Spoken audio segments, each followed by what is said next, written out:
You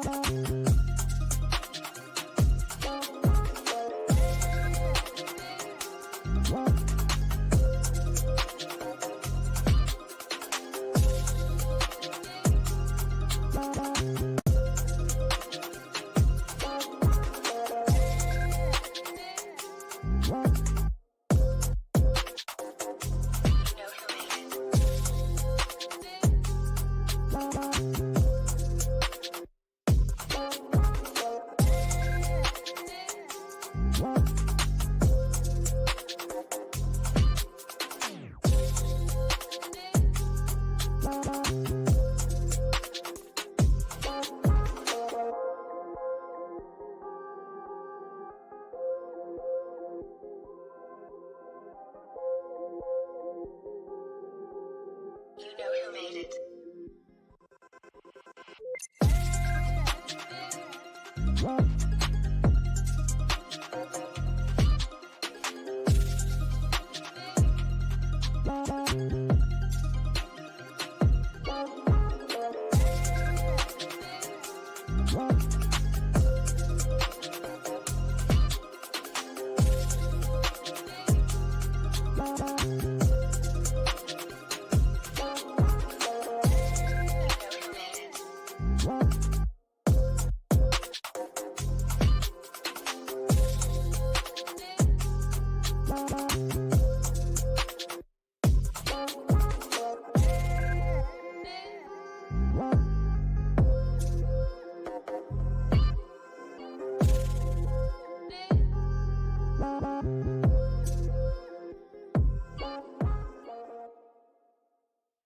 Live from LinkedIn, YouTube, Twitter, or X, Twitch, Facebook. Did I mention YouTube? And of course, LinkedIn.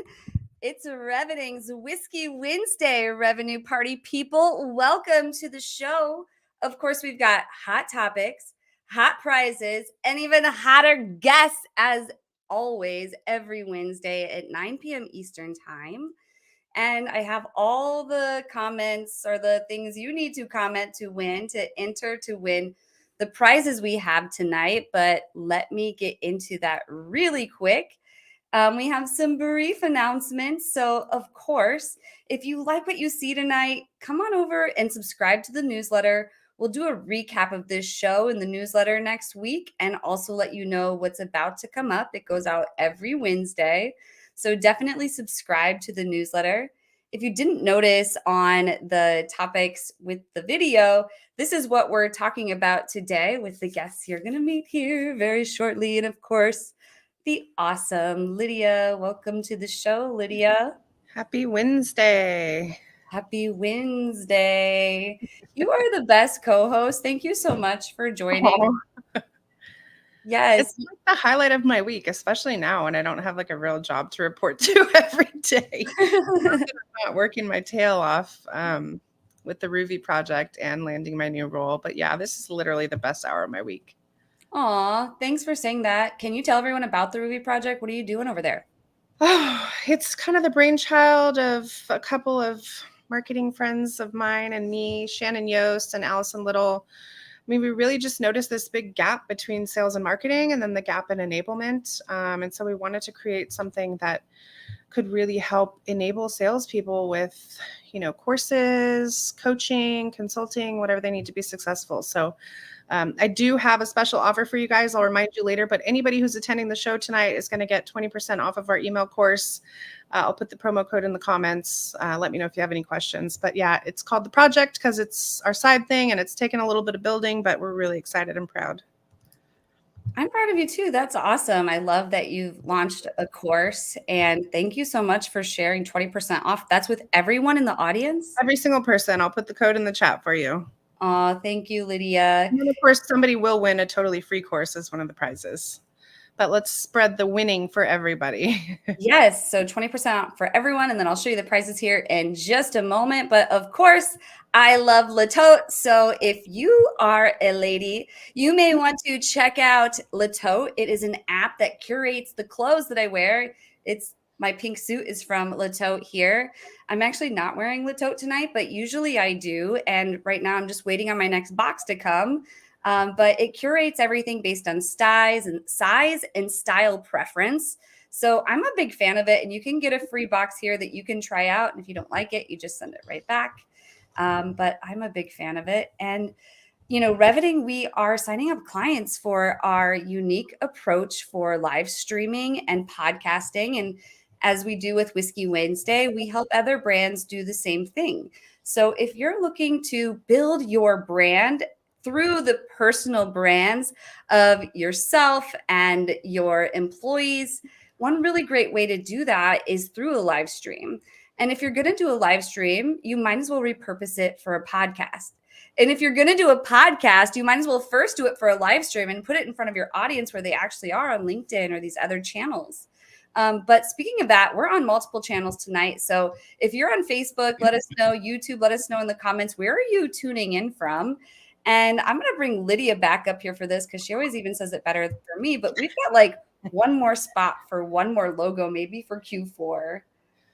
Yep, it's getting tight. But yeah, if you want to get your brand in front of all the viewers of Whiskey Wednesday, you want to get some warm leads on a weekly basis, you want people talking about your company, definitely reach out to us about sponsorships. We only have one spot left for Q4. So let me know if you'd like to chat. We can work something out. And then also thinking about 2024, if you're trying to come up with ways to get more visibility, more brand affinity, again, warm leads, let's talk. Definitely. We help SaaS brands get users, plain and simple. We're teaching people about some of the best software solutions out there. And a lot of the ones that Whiskey Wednesday adopts early, they end up going bigger. So keep an eye out on some of these that we're going to be talking about tonight. But we've got prize one, put hashtag creativity to enter to win my coaching program, Taking Up Space Online. We go over marketing strategy and audience. We have my glass ceiling shatterer framework. It's a group coaching session that meets 4 times a week, just not on Thursdays at 10:30 a.m. Eastern time. So if that time works for you and you want to show up, we're doing a lot. I mean, the students in there, if you're one of my students in the show and you're watching, could you please let people know like what you're learning from there? Because I don't even have time to go into all the stuff we get into, but many are growing exponentially on LinkedIn. They're learning how to do creative with carousels. Some of them are doing live streaming and learning how to do live streaming. So we're doing quite a bit in there. Hashtag email will enter you to win task minions, and then tell them about your course, Lydia. Yeah, the cold email course, it's really just the simplest way to approach writing emails to people that are relevant and impactful. I give you frameworks that are scalable, repeatable. Again, everybody here is going to get 20% off if you want to sign up, and somebody will get a free course. Loves it. And of course, Task Minions, they are a VA service that helps me with Whiskey Wednesday. And there's another VA service that's going to be sponsoring Whiskey Wednesday. Woo-hoo. So, this is a really great place to promote your VA service because guess what? People like working with VAs. And so Task Minions, they give out a little bit of a prize here for you to test out working with them. And we'll have another VA prize to announce at one point. But prize 3 is Lavender. I can't say enough about Lavender. Like, go look at their brand. They're like the ideal brand on LinkedIn for one. But what they're really doing is they're offering a solution that helps you write your cold emails with AI. And, so this helps you with your tone, the words you're saying, keeping it concise. And those of you in the comments who use Lavender, again, tell us about it because I'm not going to do it justice in the short amount of time I have because I need to go into Headset Advisor. And so tag Headset Advisor to enter to win this headset. Prize 4. Prize 5 is Open Box. I'm going to put you up here, Lydia. Tell us all about Open Box. Oh, no. Sorry. I'm so happy George and I got to know each other. He's really built something awesome. I'm a user of Lavender. I love it. It helps me fine tune emails that I've already written. But when I really don't know what to say or where to start, and my own frameworks don't work for specific situations, OpenBox is really good at helping you create content from scratch. So definitely check them out.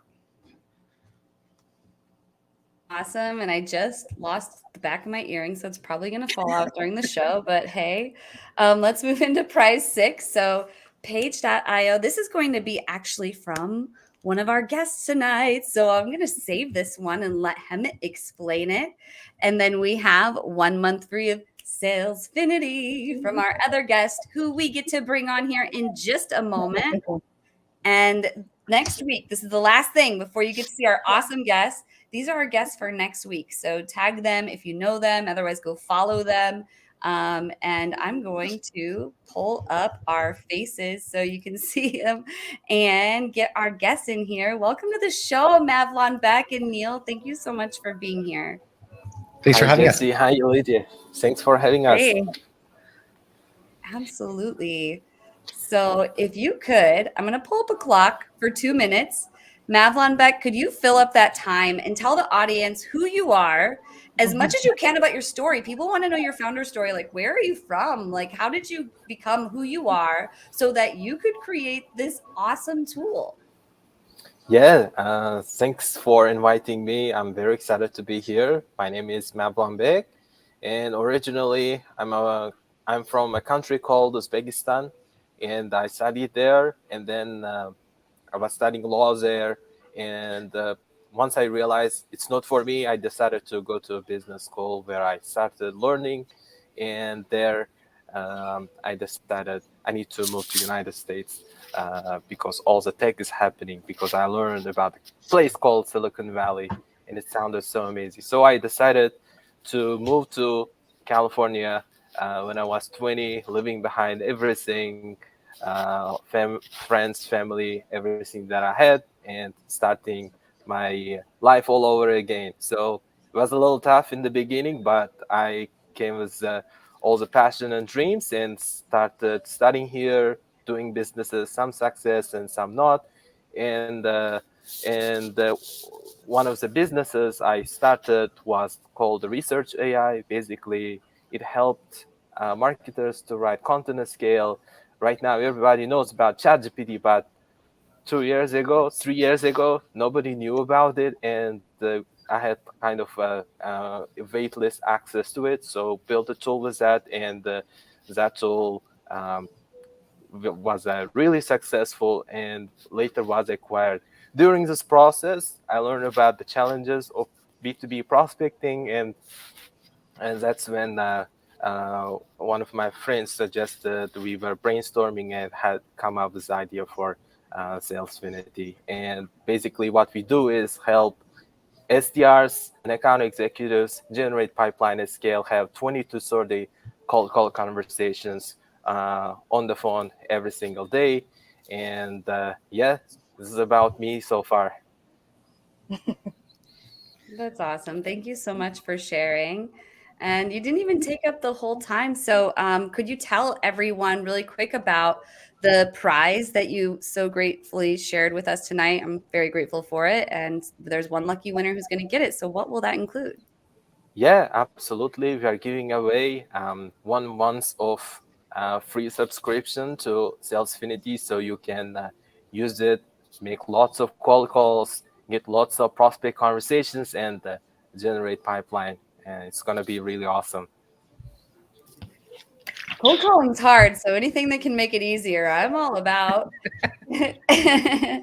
And Neil, how about you? I'm going to put the clock back up. Could you fill the 2 minutes and tell us your story and how you came to be and create Page.io?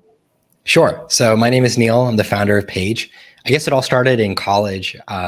Like a lot of people, I was working on building consumer apps, and I was just so obsessed with building something that would kind of blow up and everybody would use. And I didn't quite get there, but along the way, I learned just so much about how to build products and how to distribute them and how to get users for them. I got really good at just building and shipping things fast. So then after college, I worked on my first startup with my best friend, and it was an app to record a podcast and share with your friends. And we sold that. And then after that, I went and entered the B2B space. And once I entered the B2B space, I never turned back. I just fell in love with it. It's so much easier than building a consumer product. So I worked at OneSignal for a couple of years and worked on the growth team there. And I saw a lot of the challenges that are involved in scaling a B2B organization, everything from sourcing deals to closing deals. And so I left OneSignal and started my first company. And that was called Panda Pose. And that enabled you to personalize your cold emails at scale with personalized images. And so I worked on that for about a year, and then I sold that. And then I worked on another company called Godsend. And much like Mavel and Beck, I got access to GPT back when it was like still only available to developers. And I built an application on it. Unfortunately, the application I was working on didn't really work out. But along the way, I built a lot of internal tools to help me sell the product and get in front of other buyers. And one of the tools I made was this mini landing page, which I would use to pitch my customers and kind of use as a home base throughout the deal so that everyone that was involved in the buying process could access that homepage, that landing page, and me as a seller could get insight into what's going on and who's looking at it. And it turned out nobody wanted the product I was building, but everybody wanted that little landing page thing I made. So I realized that's probably the product to be building. So I pivoted to working all in on that. And that's what's called Page. And so today I'll be giving away 1 month access to Page, where you could go ahead and use Page throughout your sales process to source and close deals as well. Oh, that's incredible. So both of you have your whole spiel down that you get it across in less than 2 minutes. That's pretty awesome. Way to go. Well, we see that countdown going down, so I'm constantly looking at that to figure No out pressure. Definitely. Well, let's hop right into these hot topics. And Mavlon Beck, I'm going to pull you up. Can you kick us off on this first one? Founder-led sales. This is so important. I get so down on myself. Lydia's awesome because she basically coaches me and like holds me accountable because I don't know. Coach or bully you into just doing it. It's hard. It's rough. I'm a marketer at heart. And so, but I know founder-led sales is so important and it keeps me in tune with the customers. And I always feel so good after I have those conversations. Can you talk us through and kick us off on this topic, Mavlon Beck? Yeah, absolutely. And founder-led sales is one of the best things founders can do personally, from my experience. And, when you're starting a company or anything that's commercial, the goal is to build a product, not just the product, but product that people will find useful and that they are ready to pay money for. But if you're, let's say, a founder building your product out there without listening to customer feedback or without even trying to sell, you might end up building something nobody wants, and at the end you will suffer. So early on, when you build product and start selling it right away, without delaying it too far, and you actually connect with your prospects and ask them questions like find out why or why not people are buying your products, and that really helps you to get to product market fit faster. So this is one of the benefits of founder-led sales. Another thing is if you, for example, on the product side and also doing some founder-led sales, let's say there might be demos and the customers might request some features like, oh, we cannot close this deal if you don't include this feature type of things, and then you can build it right away because there's no hierarchy like, oh, let me ask my product team if this is possible, and then go to product team, and the product team asks engineering team, and engineering team needs to get approval. All that's gone. So your founder, you approve it right away, you build it, and next day you come to the customer saying, hey, we already got this, let's sign the deal. So very useful thing. And the only drawback of it is, you are essentially the machine, and whenever you stop, the pipeline stops, and the sales stops. So you always have to keep selling until you find a repeatable process, and then build out your sales team to keep the machine going.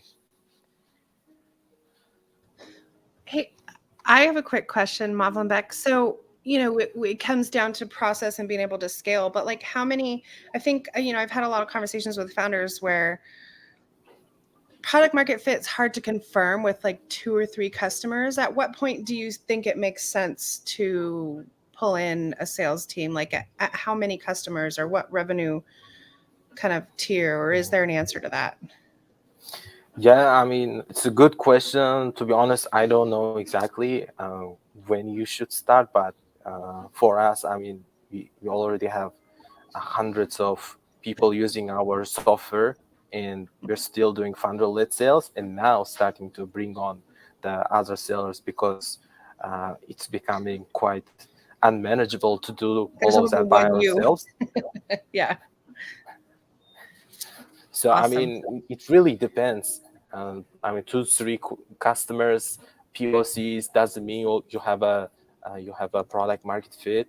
I mean, when things maybe blow up, that's when you know you have a PMF. Cool. Jesse, you're I think muted. you are muted. PMF, product market fit. We did a whole session on that in the Taking Up Space group. If you were there for that, put, I don't know, hashtag PMF. But man, that is really the thing that's so hard. And founder-led sales, I feel like, is helpful because like you're the creator and you know your brand and where you want to go and where you can go, you know, with these, some of these conversations. But Neil, what would you add to this conversation? I could not agree more with everything Malambach just said. I mean, I think doing the founder-led sales in the beginning is so important because you just, especially in the early stages, it's all about collecting as much feedback as you can from the market. And the feedback can come in many ways. It's everything from how best to position your product to how to talk about your competitors to what kind of features you need to build next. And the shorter that loop is of collecting that feedback and integrating into your product and then reiterating on it, the faster your company can move. And I think one of the mistakes that a lot of companies make is they try scaling up the organization really fast because that's what they think you're supposed to do. And the problem with doing that is you're kind of pushing yourself away from the market without really understanding what the market wants in the first place. So I think everything Malambach said is exactly right. Like, especially if the founder in the beginning can start doing those sales, then they get a really good understanding of what the market wants. And then once you have that product market fit, once you have people who are interested in the product, and once you know how to go tackle the market, then it's so much easier to bring in a sales rep and enable them to go conquer the market with the right messaging and the right product. But without that product market fit in the beginning, it's just so much harder. 100%. All great points. And I'd love to know what the audience thinks about founder-led sales. So if anyone has any questions or comments on founder-led sales, I'd love to see those. Otherwise, let's move into our second topic. Neil, can you kick us off? We're switching gears now to email, which we talk about a lot here on Whiskey Wednesday. So email tracking pitfalls. So the open rates are bogus. What else are you going to fill us in on here, Neil? Yeah. So I think every sales rep basically religiously checks their email tracking feed to know who's opening their email and knowing when to best follow up with them. And it's really important to do that because it's basically giving you an indicator of who's interested, when's the right time to reach out to them, are these people actually reading the stuff I'm sending them, all that kind of stuff. And for a long time, it was pretty much okay. It was pretty reliable to keep an eye on that. But what happened a couple of years ago is there was a technology change in that whenever you send an email to somebody now, if they open it on, or if they're using Gmail or if they have an iPhone, then a lot of those email tools will now try to open the email before you even open the email yourself. And the reason they do that is because they're checking to see if there's any spam inside it. And some more of the sophisticated tools like Gmail will go a step further, and they'll actually click on some of the links as well in the email to see whether, where that link is leading to. Because the last thing they want is for a customer to open an email inside Gmail and then be led to spam. And so they put all these precautions in place out of really good intention to make sure that the recipient has a really good experience. And the problem is that along the way, they're opening the links, they're clicking the links, and they're opening the emails. And sales reps are kind of in the dark now of, is my message actually being read? Are these people actually engaging with the stuff that I'm sending them? Is there actually activity internally? And nothing's more awkward than seeing an email open and then following up with somebody and it turns out they never even read the message in the first place. And so I think a lot of sellers are left astray there. And so there's a lot of tools that are emerging now to kind of help solve this. And I think one thing I'm really excited about is just how much more insight sellers are able to get now. Because for a long time, all you could just see is if they open the email or not. But it turns out there's so much that happens, after that email is opened. And the reason why sellers are so insistent on checking that stuff is because knowing what buyers are doing when you're not on the phone with them says everything about how interested they really are. And so for a long time, I could just see if they open the email. And nowadays, we're seeing a lot of these tools that emerge. They give you a lot more insight, like who's reading it, how long are they reading it, who are they sharing it with? And the more insight that the seller has is actually better for the buyer because now they're going to follow up with you at the right time and the right messaging and not just being like the annoying seller that everybody dislikes. So I think a lot of this tracking stuff that's emerging is really good for the market. Yeah, that's a great point. And it's so hard. I like to, for my tracking personally with email, I like to look at reply rates. That's for me, an indication, especially positive replies compared to negative replies. But I don't know, what would you guys add to this, Mavlon Beck? Yeah, sounds like I'm not the most knowledgeable person on this topic, but I definitely agree with everything that's already been said. That I just like to follow the best practices. Some people even are saying like you should turn off those scripts, uh, open rates, those kind of stuff don't matter. Just make sure you are using one domain, one email. Don't use company domain. Those kind of stuff, like obviously everybody knows about. So following best practices and not relying too much on open rates, click rates, all that kind of stuff, which could be inflated in many ways. And can we just get a shout out really quick for Jesse Oyette? Everybody go tag him in the comments. He has transformed so many of our lives. I mean, not to be dramatic, but like the way that we do our outreach. So if you are unsure about rumors and new trends and things in emails, you got to be following him. That's where I try to stay on top of everything. Me too. I learned a lot from him. His posts. He's the best. Yeah. Definitely. I couldn't agree more. Jesse L, that's awesome. I just tagged him in the comments, but is there anything more, Neil, that you would want to share with the audience on email tracking?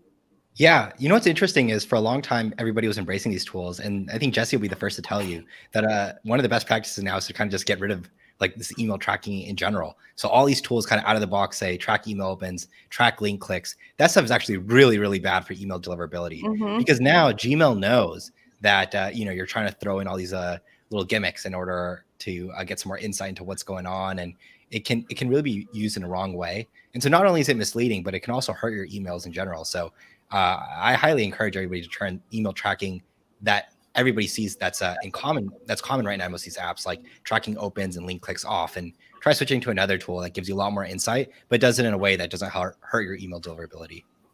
Do you have a favorite tool that does that? Just out of curiosity. Well, it just so happens that I'm in that market and I'm building a product in that market, but there's a bunch of tools posted.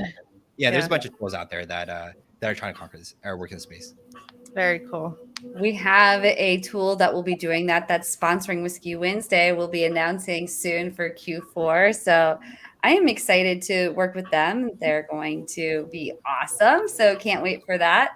But yeah, you definitely should use domain rotation and just plain text email, right? Don't put I know I'm a former CMO, current fractional CMO, and I will say sales teams should not have their images or logos in their signature, no links in the signature for cold emails. You should give them their own separate domain or domains, multiple domains, and make sure that they're getting warmed up. There's a lot of really modern ways to do this, but anything else you all want to add on this before we move on?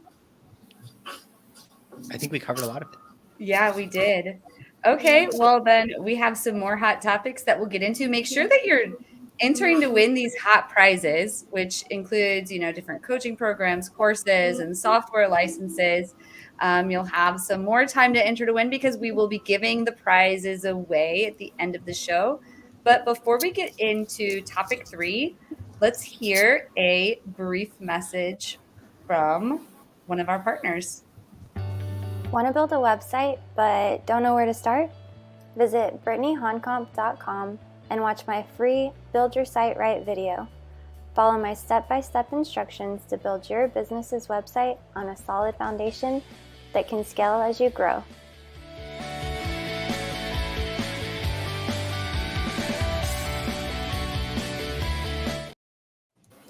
Big thanks to Brittany. She is hopefully, I think I saw her in the chat. I think she put #PMF because she was at the PMF course.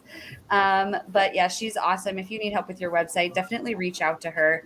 If she's not the right fit, she knows a lot of people who are, but she works on some really awesome large websites for bigger companies. But let's move into topic 3. So This is a good one. Mastering the art of cold calling in B2B.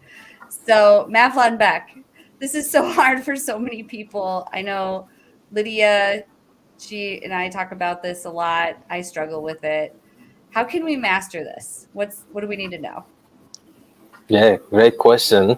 I mean, cold calling was absolutely like foreign thing for me until like last year. And then when I started building Salesfinity, it had to be done like one way or another. So for me, I consider cold calling as like just having a conversation with somebody who might potentially have the problem that you are able to solve.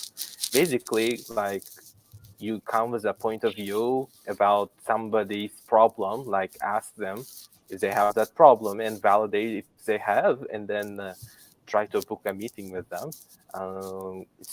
Most people consider like get afraid maybe sometimes, oh, I'm reaching out to somebody who might be smarter than me or high position or something like that. You should forget about everything and just go like, hey man, do you have this problem and I'm here to help, and this kind of approach. And this helped me a lot, and I make cold calls a lot in our business using our tool, and has helped me a lot. So also, like, sometimes people say like, oh, I'm busy, I'm not interested, those kind of stuff. Usually that doesn't mean like, it doesn't mean like they're not interested or you're a horrible person or anything like that. It might mean like sometimes you may not sound clear or stuff like that. So basically, you should prepare for some of the objections like this, the common ones, and have some script and the practice. Practice makes it perfect. So the more you make cold calls, the more people you have conversations with, and the better you get. It's just a simple process, and you should not overthink it. Just uh, feel like you're having conversation with somebody. And I usually, when somebody struggles, I tell them like, hey, imagine you are a fireman and there is a fire and you are going there.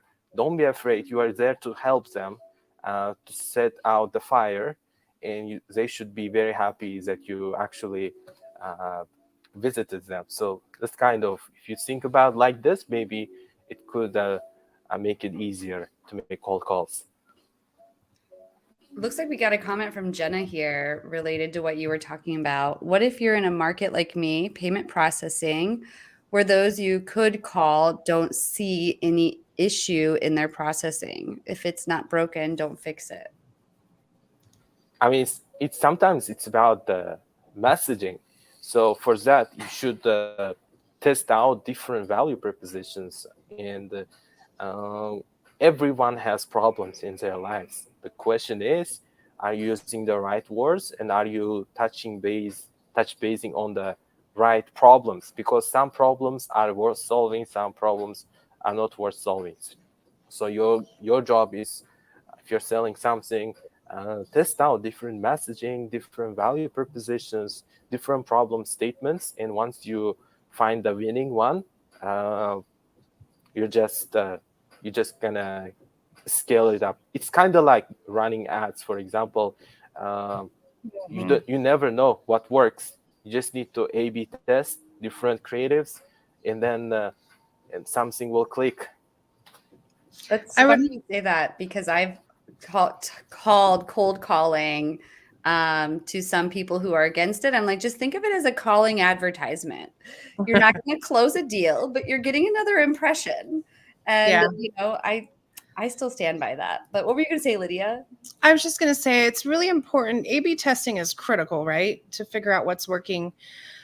But also, it's great to give a value. But again, if there's no problem, that's not really going to be valuable. So thinking through the cost of an action and the implications of those problems that maybe that person isn't thinking about can be really helpful. Give them a new point of view. Another thing to think about is maybe you're not calling the right person.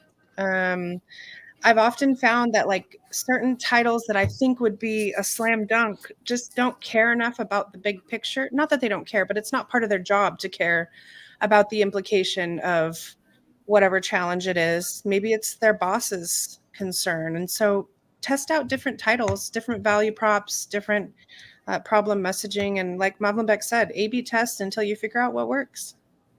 Sometimes sales is just this huge experiment.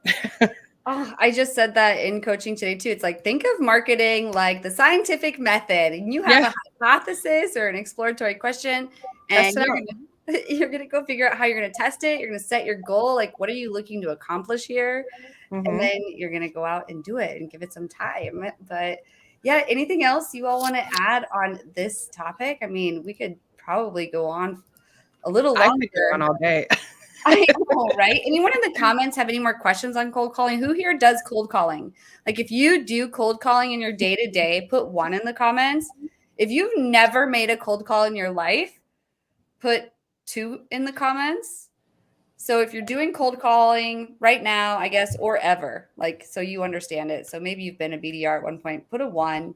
I want to know how many people have felt this, because like I was a BDR at one point. I probably wasn't hard. the best one because all of our leads were inbound in marketing. Well, here's a fun fact too. I'm actually working on our second course for the Ruby project with Shannon, and we're going to be launching the cold calling course. So we're going to give you really easy frameworks to like, mindset, kind of get yourself in the right mood and the right mind frame before you make those calls, what you can say, like Madeline Beck said, when people are just not interested in your value prop. So go follow us on LinkedIn. I'll put it in the chat. Sorry to take over again. Oh, no, not at all. Definitely. Anything more either of you would want to add on cold calling before we move on?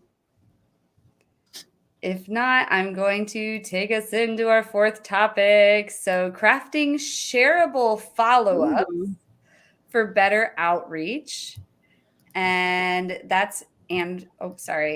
For better outreach and prospecting strategies. So Neil, this is your topic. I'm going to put you in here full screen. Can you kick us off on this one and how we can, man, follow-ups are really hard for me. I hate follow-ups. Yeah, totally. Happy to go into it. By the way, I really like Seth's comments in the chat. They're hilarious.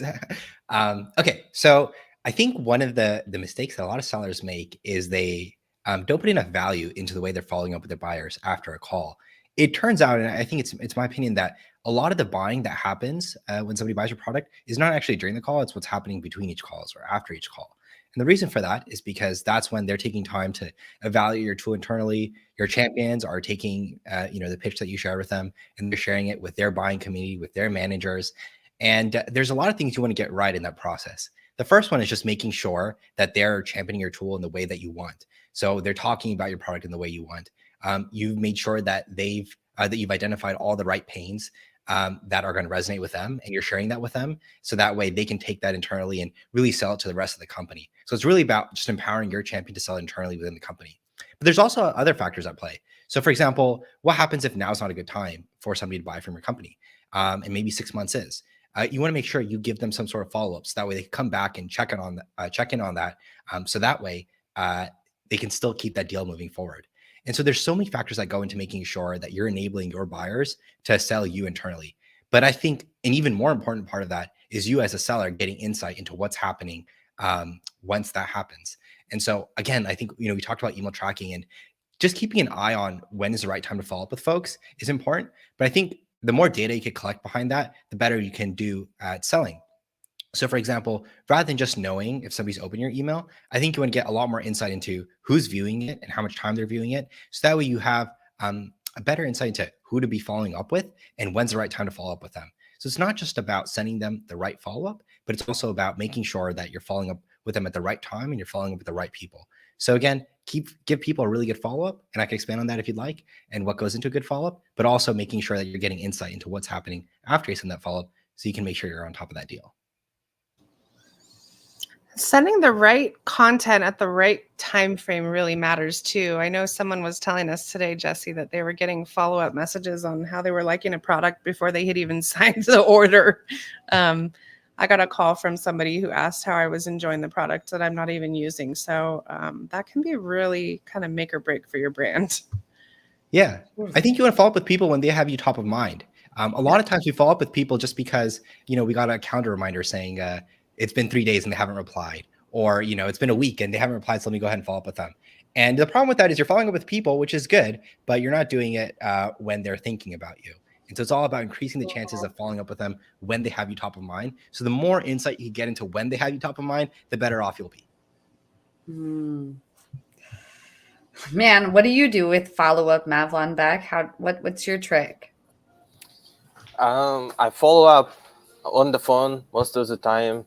I don't like to email most of the time because it's not descriptive enough. And then when you are talking voice to voice, you actually know like, are they actually interested or no? And like you can cut through some of the fluff basically and get to the chase. And this is what I do most of the time.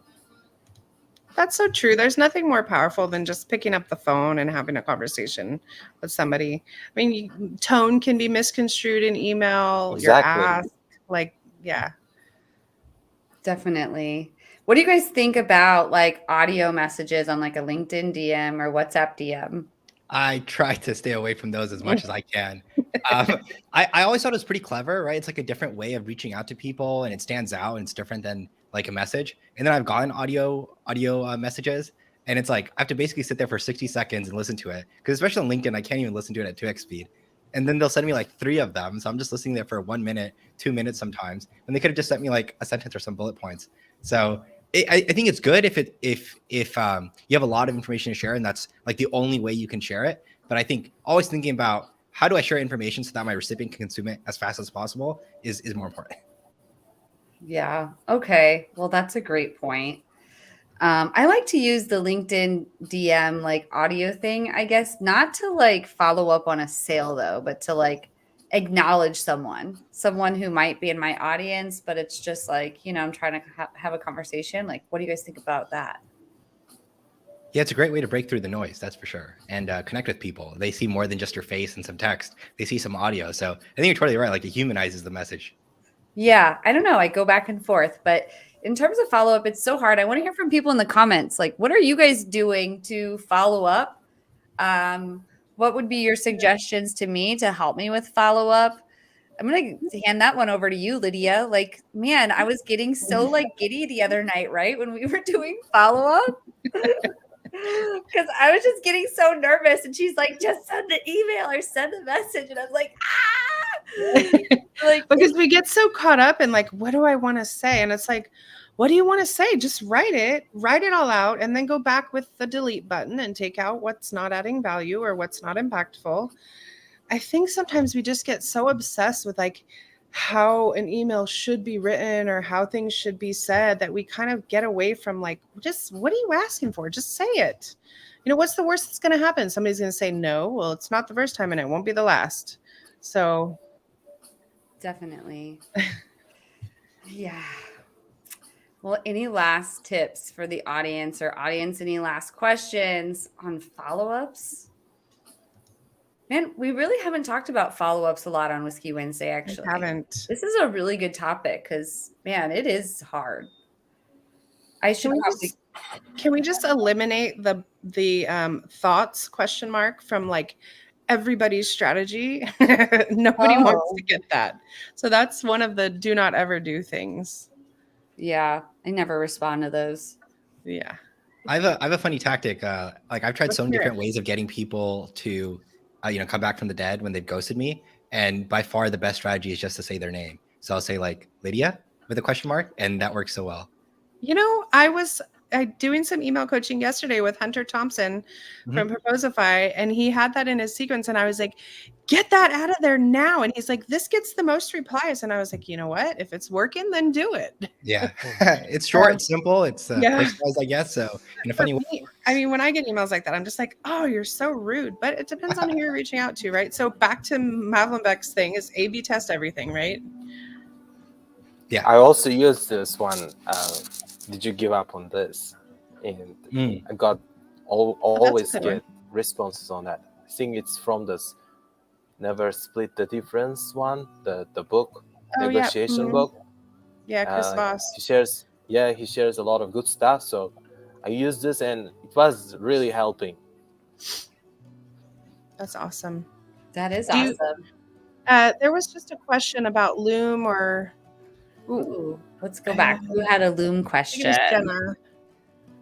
Does anyone use SalesSpark or Loom? I've used Loom and I've suggested Loom to people. I haven't used SalesSpark. Yeah, what do you guys think about video prospecting? It's also good. Oh, go ahead, Neil. Yeah, no, I was just gonna say it works really well. I did a lot of it, mostly just showing my face and talking to the camera, like a 30-second video. Is that in the body or in the subject line? I don't know what that's in reference to. Do either? I think that's just like the name thing. Yeah, I usually like just put it in the like a reply to the email in the body, just saying the name. Mm. Yeah, I feel like if you can't customize it properly, then just don't, because it comes off as like really, impersonal. All these tactics, like they're pretty good if no one else is doing it. When everyone starts doing it, it just looks so bad. So I think at this point we kind of Yeah. stage where everyone's doing it. You want to be a pattern interrupt, and it's not Yeah. really a pattern interrupt, especially if you're showing up I- on a video with like your clipboard or whatever. Yeah. That's the I- thing. You're I- so right, though, Neil. Everyone's going to start doing it at some point. So then you've got to move on to the next thing that everybody else isn't doing, and just be relevant, be, relevant, impactful, and like don't be a crappy salesperson. Be bold, like Yeah. be different. Madeline, Beck, I interrupted you. Go ahead. Yeah, I recently saw a funny thing. One guy literally, I think it was Venmo or PayPal, once sent to the prospect's email with a note like, "Hey, I've been trying to reach you," this kind of stuff. And obviously, you received one payment from PayPal. People opened and saw that, and it was kind of funny. Mhm. That is hilarious. Well, you all have just a few more seconds to, well, maybe minutes, because we can do the guru of the week still. The guru of the week. So we have to get into prizes, but before we get into guru of the week, make sure that you're entering to win these prizes. So do you guys both want to share a little bit more about your prize? So page.io. Let me go ahead and pull you up here again, Neil. So when people are commenting to win and tagging page.io in the comments, tell us again exactly what they are entering to win. Sure, and I think I see a few customers here as well, or people who've tried out the product. So Page basically is a self-service product where you could sign up and start using it to create great follow-ups and get a lot of that tracking insight that I talked about. It's really built for AEs and SDRs to follow up with folks and really help move that deal. If you feel like a lot of your deals are kind of going cold or people are not replying, then this is definitely something to try out to help keep your deals moving forward.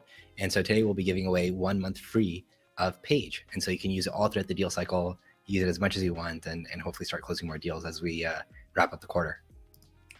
Yes, that's incredible. And Mavlon Beck, thank you so much to you as well. And you gave a prize. So if people are tagging right now Salesfinity in the comments, what exactly are they entering to win? Could you tell us again?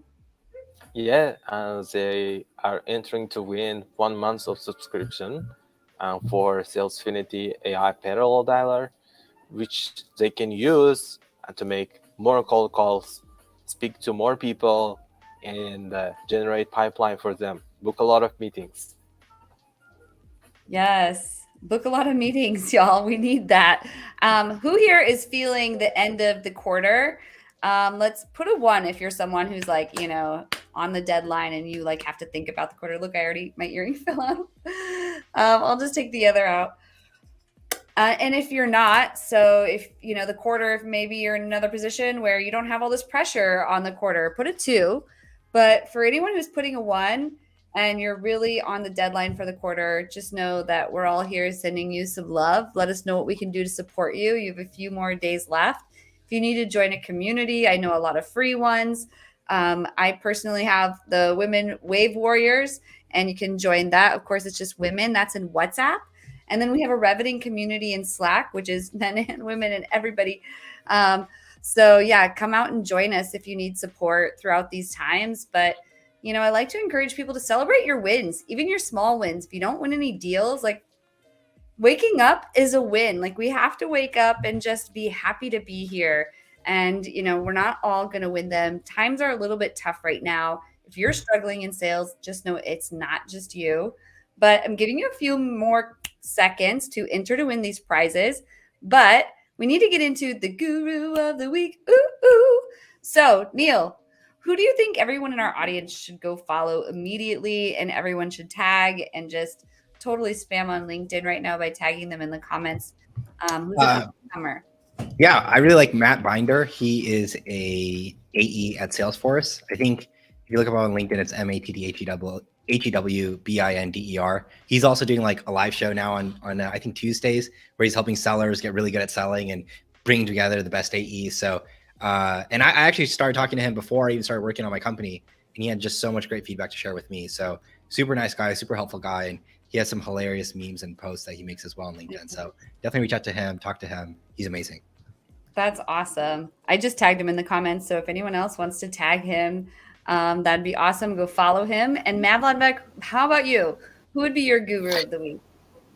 Yeah, I would ask people to follow Omar Abu Afandi. He's my co-founder. He leads up the revenue team on our team.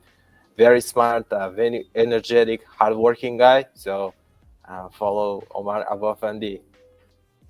Can you spell his last name? Sure. A-B-O-U-F. Found him. Yeah.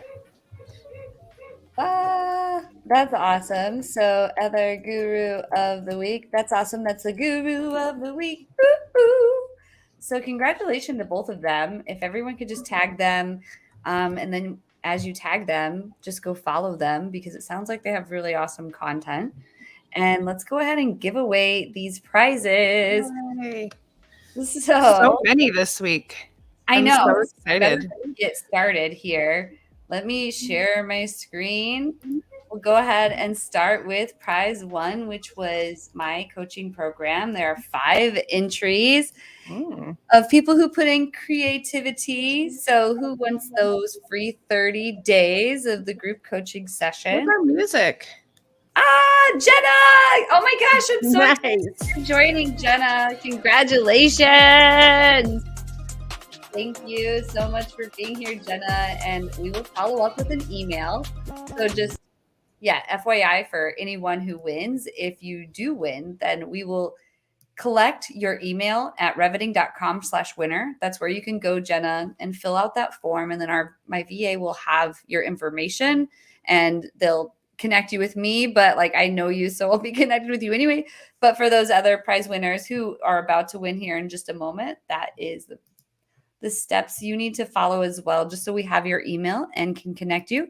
And speaking of email, #email, 6 entries for Task Minions and the Ruby Project. Who's it gonna be? I think I saw Dean and Jamie and Lauren and Aviv. Jamie, congratulations. You won VA services and the Ruby Project course. Congratulations. That is amazing. So I know you're connected with Lydia, but if you could just fill out the form, then Task Minions will reach out and connect you with the others. So that's exciting. Let's go ahead and move on to prize 3, which is Lavender. 5 entries here. Who's it going to be? Lydia, do I see you in there? I didn't mean to. I think I just said the word. So if I get it, you can redraw. Oh, yay. Congratulations. Thank you so much for entering to win. Go to reveting.com/winner to claim to win your prize. We'll get your email address there. Let me pull up this next one. Sharing. Headset advisor. 8 entries for headset advisors. Is it Dan? Is it Aviv? Is it Cliff? Is it Sarah? Jenna? Seth? Nate? Dan? Virginia? Aviv? Oh my gosh! Oh my gosh! Whoa, he's your lucky night. Maybe you need to go, I don't know, buy a lottery ticket. Buy a lottery ticket. But congratulations on that. And headset advisor trips to the US and Canada. So Aviv, if you're still watching, I just want to confirm your location. Let's go into openbox.ai That is Carrie, Aviv, Christina, Jenna, Carrie. Oh my gosh. Wow. Yeah, is He's online. gonna win it all. I don't know, man. He's like lucky tonight. So here we go. I'm going to go back. So Aviv, just fill out the form once because then we'll have your information connect you to all these brands.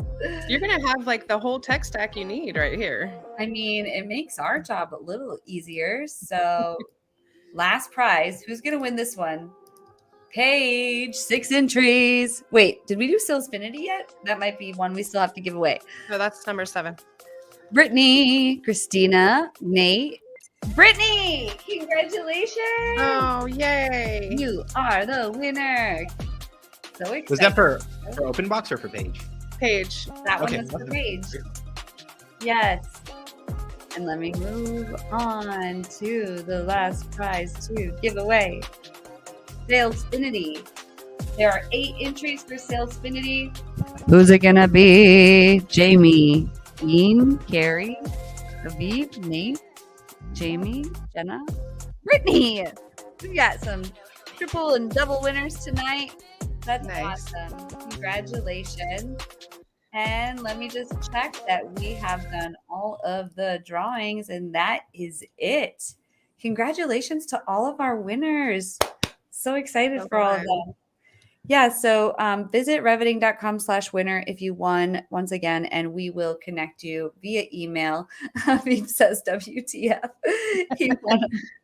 Congratulations. And I can check with Headset Advisor depending on where you're located, but He's in Canada, so we should be okay, good. perfect. Yeah. All right. Well, before we go, Mavlon Beck, how can the audience reach you if they want to connect after the show? Yeah, absolutely. They can reach out to me via LinkedIn, linkedin.com/in/Mavlonbeck. Happy to chat and network and help with whatever I can help. That's awesome. And Neil, how about you? How can our audience find you? Yeah, same thing on LinkedIn, linkedin.com/in/Gandhi Neil, GandhiNeil. And Brittany, reach out to me and I'll get you set up with Paige. And everybody else who's listening, if you want access, let me know and I'll set everyone a discount that's listening for Awesome. 20% off. So everybody. Oh, yay. And don't forget, if you didn't catch the code, just DM me on LinkedIn. I'll give you the 20% off for the Ruby project too. I love that we just give so much away to all of you guys. Absolutely. And if anyone's interested, we've got the after party tonight. I have a new redirect to make it easier on everyone. Now for the after party, you can just go to reveting.com/afterparty and that will redirect you to the Zoom. And this is a private Zoom where I will be. Lydia, are you going to make it tonight? I'm going to have to skip tonight. Sorry. Oh, boo. Hate to hear that. And how about our guests? Will you guys be able to join, meet some of the audience members? I still have to eat dinner and it's 9 o'clock. No. So I understand. might have to grab some food. I completely understand. Yes, Mavlon I'm Beck, here. It's you have 7 to p.m. go. It was a long Aw. day, and my daughter and wife waiting and have dinner. Oh, yeah, so you have to go. You have more important things. I completely understand. But I will still be there. If anyone from the audience wants to recap on anything, just go to reveting.com/afterparty and I will see you there. And until next week, thank you everybody so much for coming. I really appreciate your time. See ya. I'll jump in Thank for a you, little bit. guys. I'll see you for a few minutes. Okay, sounds good. Well, I will see you there. I'm going to close this out with a video. Bye, everybody. Bye.